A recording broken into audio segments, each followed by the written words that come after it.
no te diría voy a decir.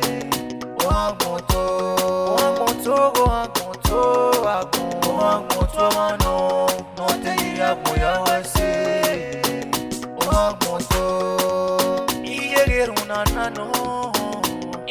nano, me quítale me difiere y se y una nano, y yo, una nano, me dice como difiere y se macupo feo, sanera la me de la mawa y se macupo feo, sanera la la mawa y se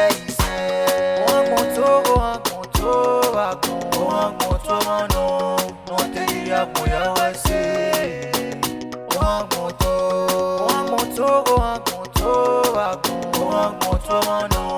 No te diría voy a decir. Me quito le me rifieme sanera la ho me ma tolega e ufio yo.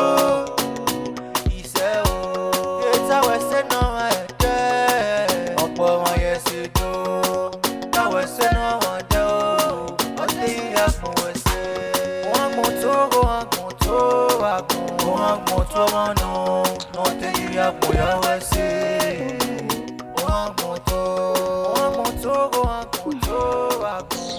Bobby, hi babe. No te diría voy a decir.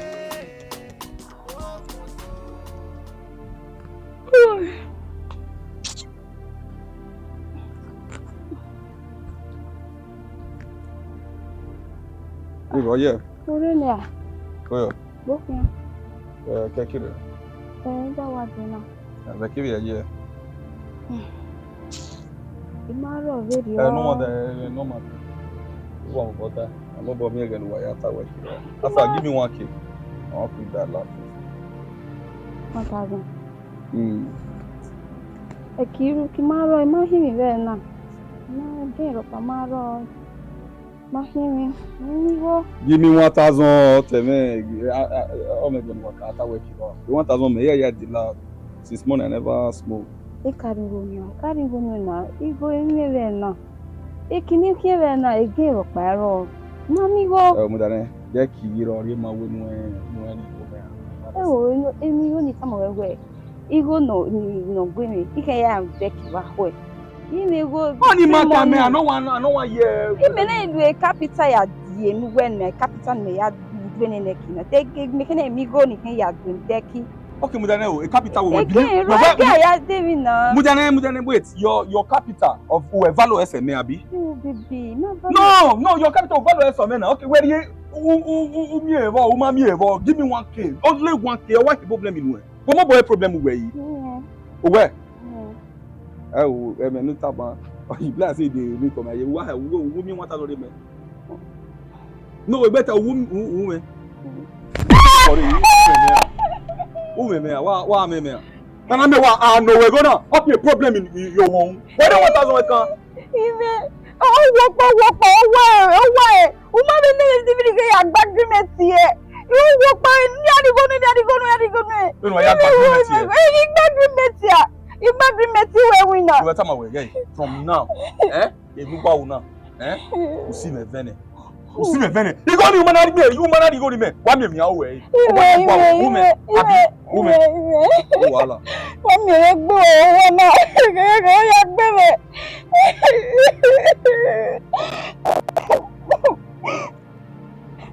Babo. Ìgbà mi ní fẹ́ kí mi ní pé ìgbà yà wẹ̀ kí mọ̀. So, wọ́n ní 3,000 wọ́n wà. Iná náà wẹ̀ 1,000 yẹn kan. O máa rí ẹ̀mẹ́. 3,000 o wà ní wọ́n wà because of capital. What? You want to starve me to death? When you know, if I don't smoke loud, no problem. You better laugh you now. Where? You put a young in here. When you see your husband they die, you don't feel rescue one. Agbore me. Then you go be man nene.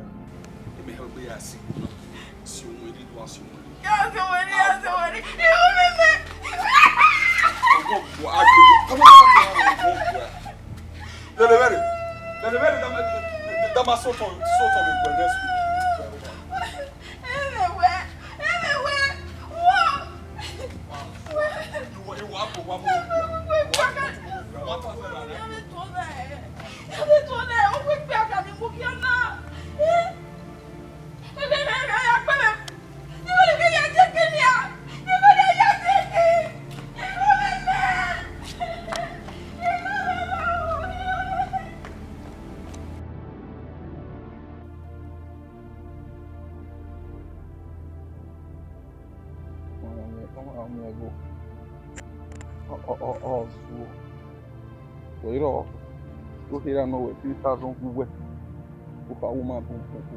Ah, Sama. Adeo. How been on? Nariri. Ineti wabi la defiant na wabi afa. So waki go ban. When am you going? Because I know say me we not get hard work. You not get like that. Obviously we not get. You not get, me get. You not get. Both of us not get hard work. So how far? Where am you going? A woman. Huh? A woman yours. The woman you carry you give you money. Ija. The woman when you go mail. You only had the pan. You no know where you pan. So now your woman you dey buy all those things for you. No, my mama dey bless me now. Last money 30,000. Last money na him. But so me I need 10,000 for one. You don't mean it. And you. Wait. You really sure say na your woman? I had to get it in me. First time you go now. No, when I hear rubbish now.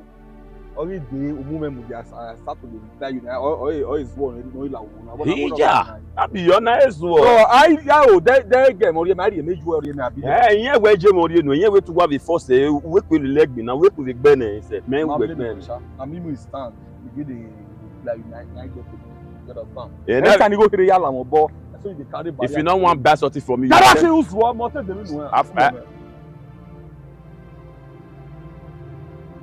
no. Alpha, I'll see one tap for your hand.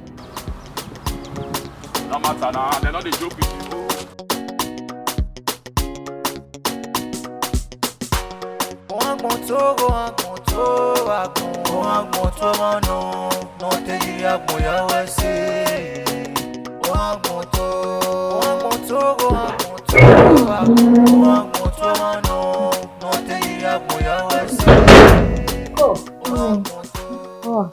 No, what's that there?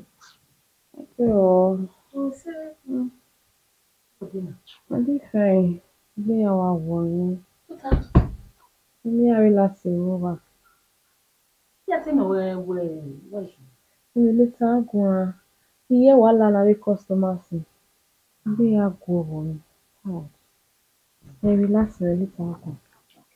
I see the car. All right.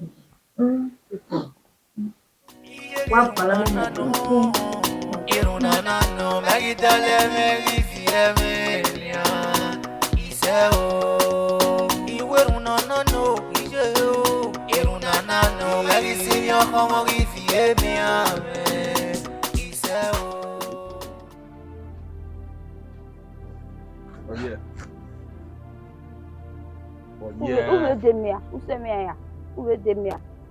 Nu gbe me so ma se a. Na ne wo ye. Ani say. Aye mi lele we. Tenu ya le me. Awe mi ni no we ni mi ri me pa. Ugbe aya le lo wa ko, aya le lo ko ku. Re o ya gbe mi. Okay, me me one we ni 1000 na worry me wa mi me. Mama mi be. Daddy na we me ya pa se we ai ni. Se me ai si. Oni say na ugbe. Man, you get him, ya, Sigbo. Digo, ni ya, digo, baby, ni give me now. You go look by women. You are making queer. Or with God will bless the hand of your labor. God will bless the hand of this woman now, almost. Pero wherever now, I will not go, me, my sweetheart, me, and you are the bag when me done one. Yaiga, when you are on way, me, Malaki, and I even come and like it. So, we are ready. But you gave any man the yard right. Igo ni me ba mamupa. We ne. Ime ye ba ah. Na wo wan ya do ade ya ade ya. Ye ba no ni hu. Ye no be no ni be ma be ni me di no ma be ya si ya. De gbe ba ni no iye de metun ye metun. Me ti gbe ba ni. Me ti won ni. Mother. You may see as it. Women take baby.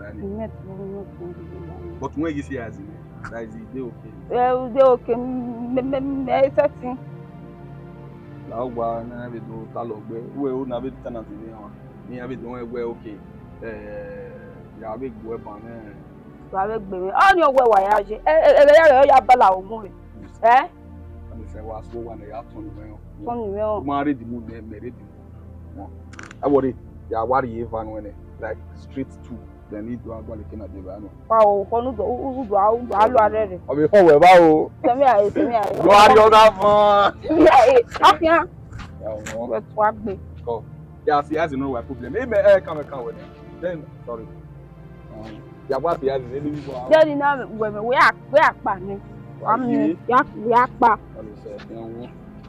Yo ya wa see as you know. Osanera la o. Nene kwenye le mawa o. Ise. Makupo fe o. Osanera la o. Nene kwenye le mawa o. Èmi náà na eye de ivon. Ijaju ko ma ele ze mo ari kwa bo. Madam. Mi efan. Ba. Igo mebo. Nowhere. No where ti wa give egbo 2 days ni. Oma, so far we give me ni me. Madam la wo ya rere my mi ni go si e. O ma mi ni go si e.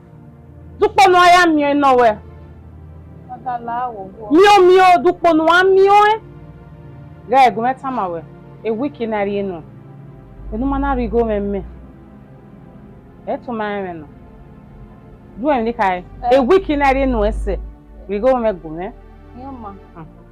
Kume bujo sakolo ya mi ego. Okay. E 500 rand mi e. O mana ri enu e gwa to take. Cause attachment no dem me mi e ni fo. Where can I buy remote ai?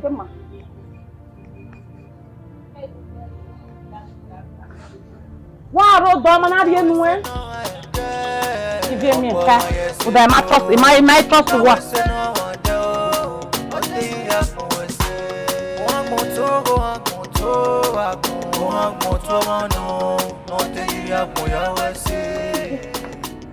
When you ven. Ije mi. Sabo le wese. Je na yin. O ti mo na re. Baby. Boa. Where you? Ida wa din. Ayo. Baby. Hello. Ade. Even nobody no kere. Nigo. Nigo. What? Igwe nego. O nego. Owo igwe. Anyway, ya be here. Igba ya ni tani di wa na we wu me go ta. Ya go se ne. Ni girlfriend oge. O si go ne. E mata. No go na wa du gan. E girlfriend e ti azigo ne ru da ge ni. Ene picture. Oga ma no mu gbagbon. E ga azigo no pia. Teni menje. Ye ti akun go re dori enu pia pa. Agwa ai. Wo go girlfriend. Ya pa me ma here e boyfriend we be here. You never say by you plan the ya the where you are and we want we stage. They know where we work we are in Opiapa. Boyfriend we. Oni ma pie mi ro pa gwere. O boyfriend ho okon na me we tu die me yo gwani. E mi ro da change e. Ye ti di go no ya so far e dori enu. E ma ta. Where ti di go? Yes man. We passion where ti dey go me. Passion mi no hu. Ama. Who di go me? Iwi ne. Afemero. Woman. Oh. But we are meeting me there. Editi we no ya akoko me nia. Editi me no ya. Yes.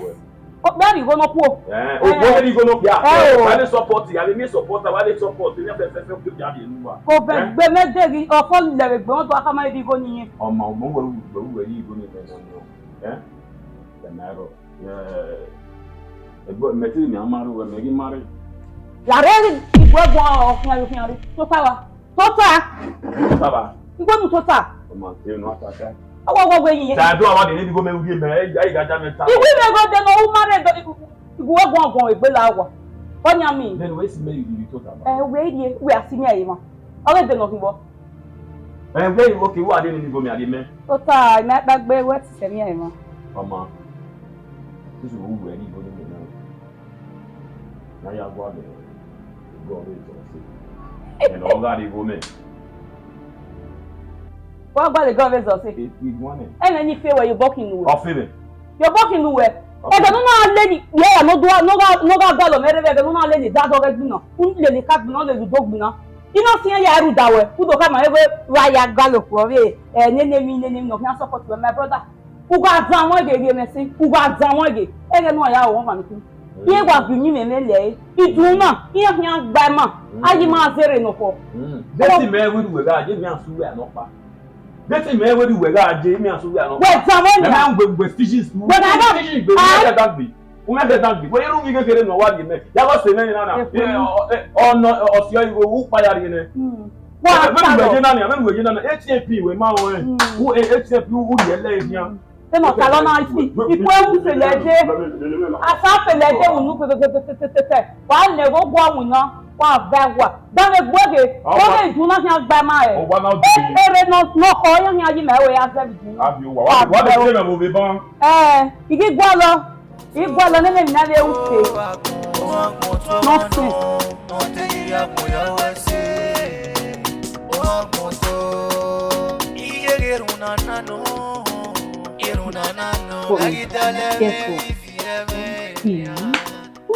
A business in other way investing in. On one hand, me go flourish here na babana. You go you know. Me get location a bad one no. Oga no mommy. That means my wa dog kedere ate. You wait 3 million naira na invest in a business in it. You make our calculation no dey. I'm almost 1.8 million. Samantha, just 3 months. In 3 months. I'm surprised you. Like, I don't know. I mean, after me, mama, in my what VAT. You are at what VAT. Yeah, what now you get this one. You get this one. Okay, I'll come tomorrow. I'll come next tomorrow. And my friend will come by. And in your wayari. What Osarobo was. Wọ́n ní ká bọ̀ wọ̀wọ̀ jí. Yeah, they travel me after my family. Since Koje get any money, no problem. Mommy, we will invest more. Yes, so I want make it big. Because it's getting big already. I invest your more money. I make me more money, more income. I'm happy. Yes, of course. Yeah, we travel now after my family again. Why are you here in Ikwa? We're not trusting me. You're not trusting me. Isha. No man and one. You go for. I don't know. I will be your honey. Now what you teach me? Oh, a business is a body and soul in your way. Anyway, I could keep me one. So I need, over here any door. Sharp. So when you go to worry. No problem. So now. Yeah, I'll put more money. So that in case you are traveling, exactly. It's a good business, oh. It's a flourish one. Oh, I'm moving very early. Maybe I get your here. I'm surprised though. So I will say, oh, well, what's a big old one? Mommy. Yes, I'm making me. We are talking about money. The income is coming. It's coming woto. Mommy, me like you go be. It's a business in you na worry. E ko worry ni me. Mo say ni worry so wa vun titi and you go ni ore. Mommy like e gbe o ise me. E ko me wari ni yo mommy go sare fún ẹ.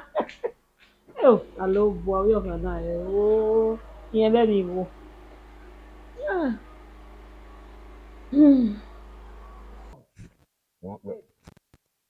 Tọ́mọ bẹ́gẹ́ 11 nínú ìwà tètè ló dẹ̀. Bàbá, ìyẹn tá mẹ́bọ̀ yìí. Now, this thing Oye oge no. Oge when that braka na. No. This time what am I doing? Tali. Let me know. Ogbe we kin we po ware, we ka mo ukun apa yo ware. E ko mi wa ta ma me we di on je. E gbo we do tuta ko se we ni. E we ya behavior. La ya mi we. Ama ibe. We are doing ya do ba. You go la ya mi we. Ya do ba we wani. Wa do wa no wa. E bu me a ke we wo wa o. Yo. You must have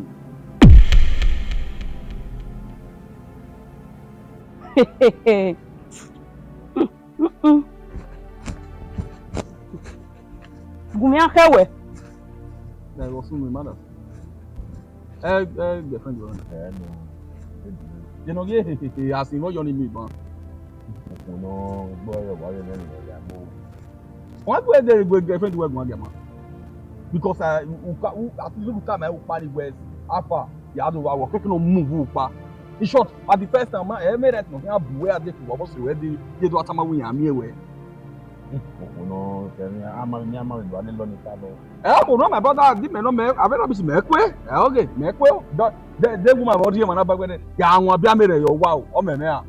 Out of nothing, no the green. Oh, mama, don't say. Ti me ri mon go. Ti we ade mon go bu. The normal thing, I don't know what raw now. What be mad, they don't have a hour. They know the normal thing. You know, the moves and make them. I'm more yes. Na bota me I was saying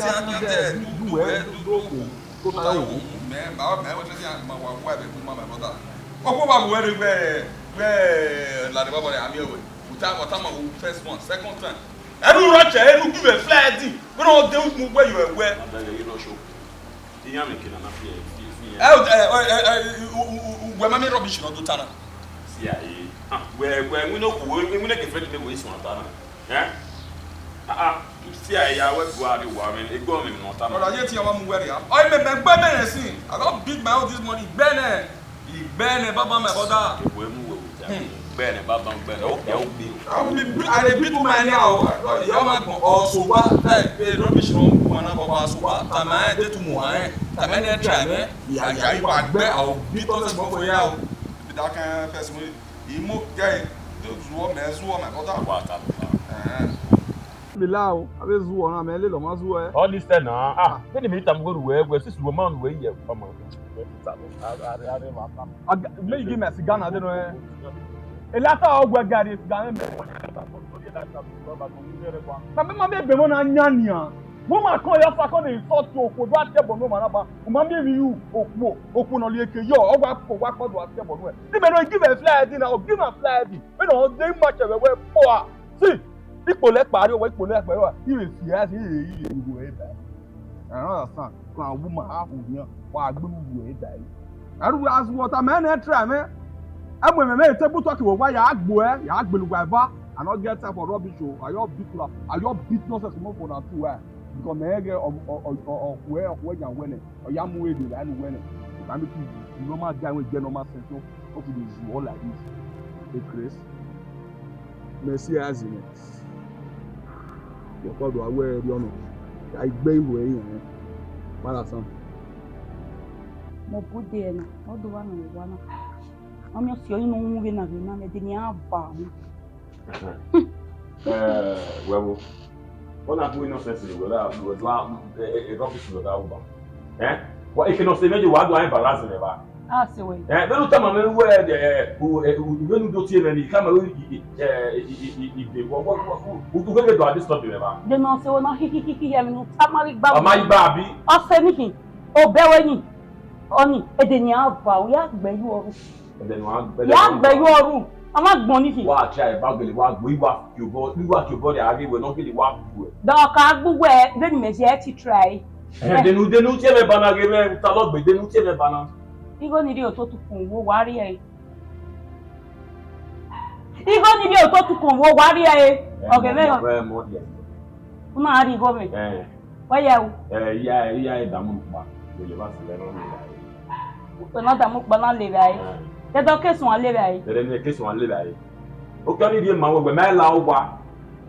Ou mais là, nous ou pas. Que nous allons y voir. Et va n'y aller. On dit, ouais, problème, que nous allons y ah, ouais, bien nous voir au Gino. Nous allons y jouer. Hein? Mataverio, il y a rigomé, il soussaille à migomé. Vous soussaillez, Il soussaille. et m'a blâmé, ouais. Il m'a blâmé, ouais.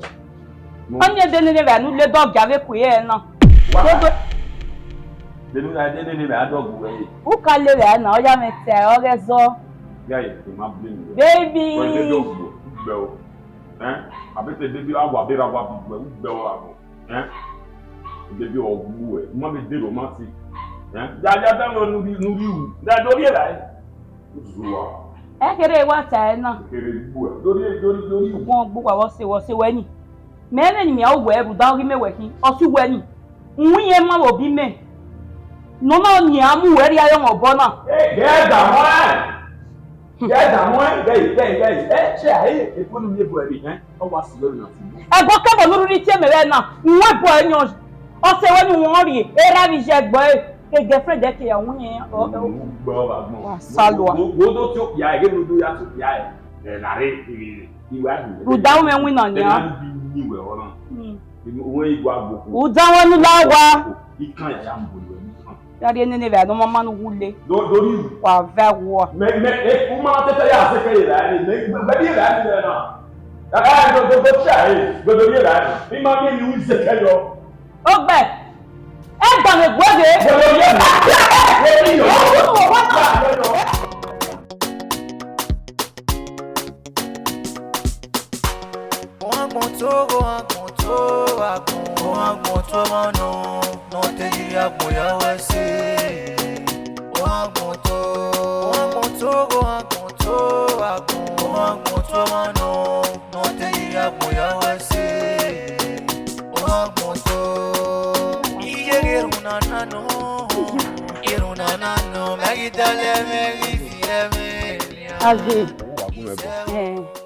Mais rien rien n'ania.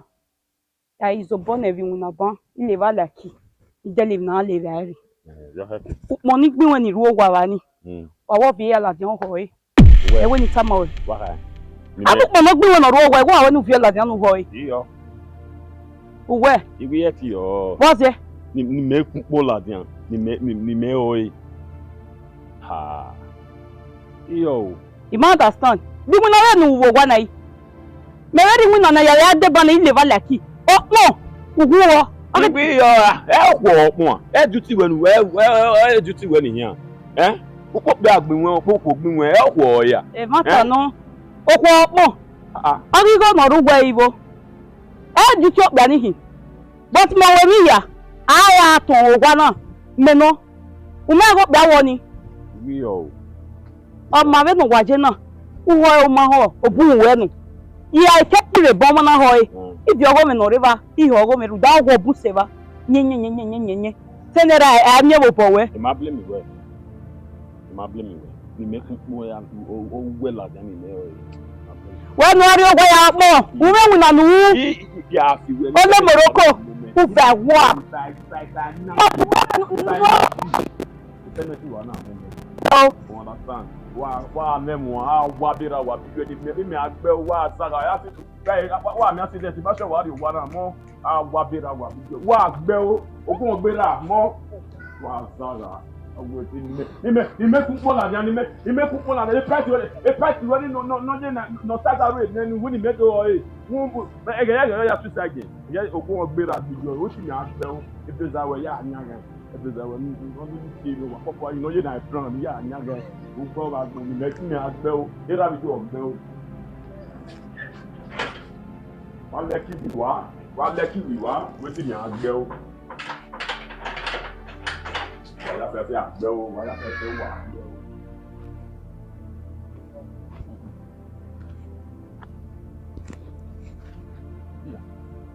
Nyefon.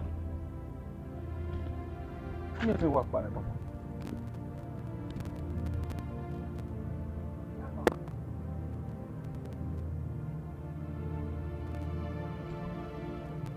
no waragbon.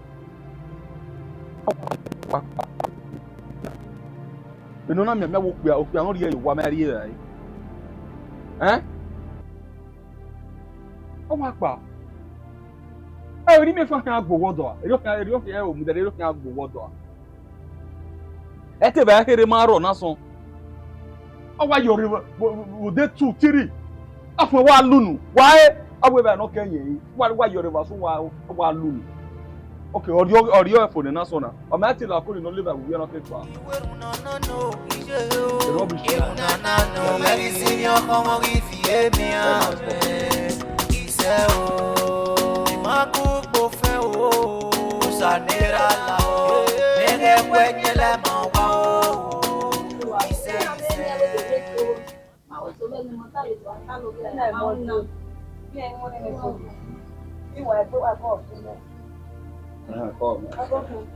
Never.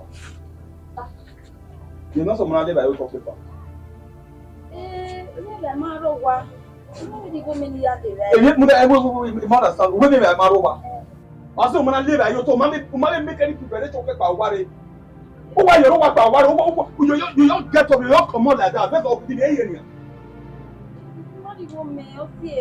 Okay, 200 naira ma go na so mo be. Okulogele no gele mo ni be no ikele be na ya du no do e. E ti 200 lu mo be. I mean, I'm not there. Well, I'm not doing it now.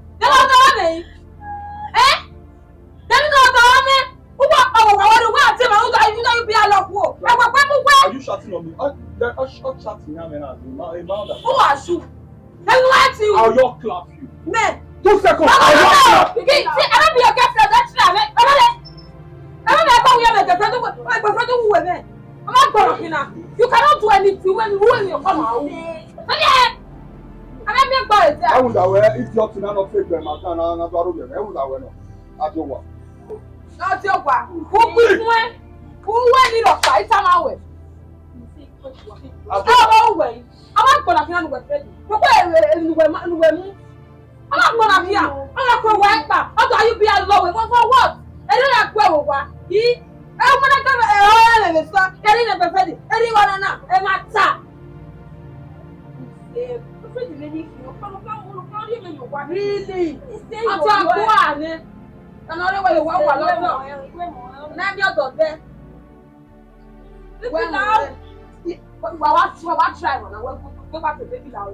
Not over there.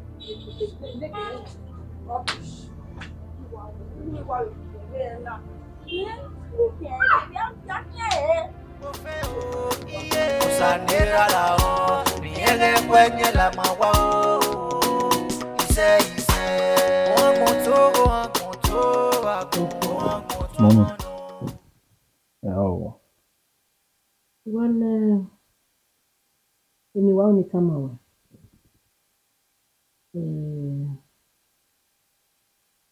Zamia ndoki. Imaye ikuwanyo webwe. What's the mom?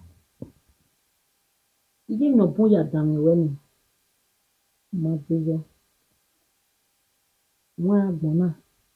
Owo kinti akeda no wesi. Abo na magbe. And no bono the wedding and kapotu na. Oh no, it's the bubble. No, yeah. When you come away, no, give me a moment. No, I don't know. Okay, mommy, I do here because I have some appointment to tell us on a cutting. No one come out there. So now we're back 4 this evening, and it's already after 3. Okay, no problem. I have to run here. Now what's in there? 300,000 yen. I can't take it. From which account? Okay, this new one may under be the former one. Come on, better. Okay, 300 of it. Okay. When I ask you, come on. Yeah, well. I'm on.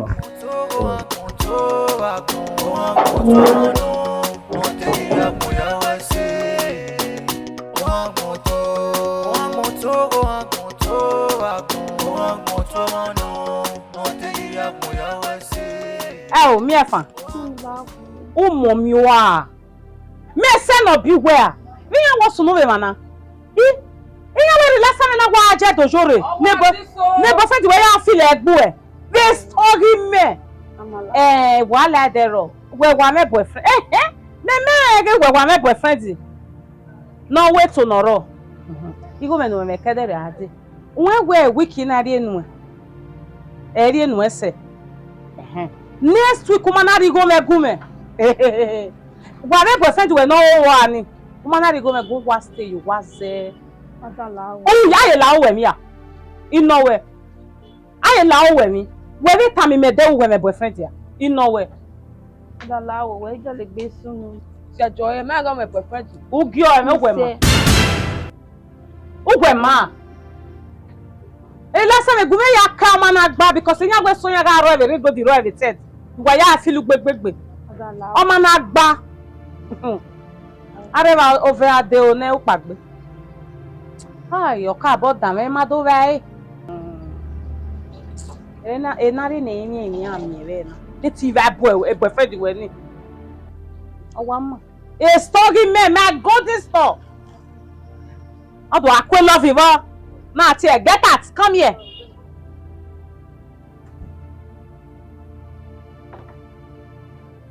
Mommy. Where there? Mommy, you receive a Latiba. And you're not sure why not. The former company in a year or show one 300,000. So it take all it. Didn't hear you. We call Rejo. Well, more can make you. Why you? Tired dear. No. Like when you are surprised when. Mommy, 300,000 or woman? Yes, sir. Oh my God. So 300,000 wisher. Mommy. Mommy now, stop now. What? Imagine I bet I had the gumi gwana. That's why you can't come here surprised. So man suppose Mommy. You Mommy Wesley, Mommy Wesley, Mommy Wesley. I'm so happy, Mommy Wesley. Ah! Mommy Wesley. Huh? Mommy Wesley, Wesley, Mommy Wesley. Wesley, Mommy. Mommy Wesley. It's all about Mommy Wesley. Hey, Mommy. Oh God, you're like an angel. Why are you saying Mommy? Mommy Wesley. Wesley, baby, Mommy Wesley. Oh, Wesley, Mommy. Mommy Wesley. 300. Mommy Wesley, Mommy. 300. Thank you. Wesley. Oh.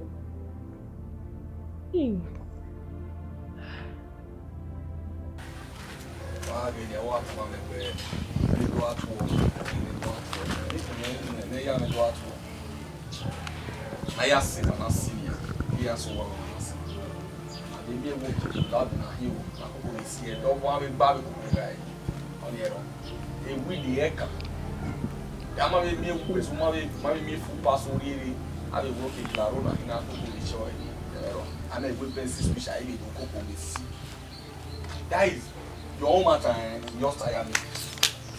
But to boom where you know the But see me marry man about we are I don't see you.